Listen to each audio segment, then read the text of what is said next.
ముఖ్యంగా ఈ సినిమాలో నటించినటువంటి ప్రభాస్ గురించి చెప్పాలి. ఆయన ఒక ప్రపంచం కనిపించదగినటువంటి నటుల్లో ఒకడు ప్రభాస్. ఈ సినిమాలో ఆయన ఎందుకు అంగీకరించాడంటే, సినిమాలో ఆయన డబ్బు కోసం అంగీకరించలేదు. ఏదో ఈ సినిమాలో ఒక అద్భుతమైన క్యారెక్టర్ చేయాలని ఆయన అంగీకరించలేదు. ప్రభాస్ ఒక మానవతా విలువలు కలిగిన మనిషి, ఒక మంచి మనిషి. ఎవరైనా ఏదైనా చేజాపు అడిగితే కాదనేటువంటి వ్యక్తి కాదు ప్రభాస్.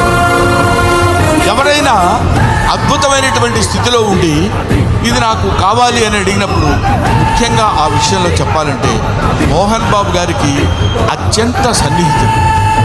మోహన్ బాబు గారు ఎలాంటి వాడంటే, ఓ చిన్న ఆల్కహాల్ లాంటి వాడు.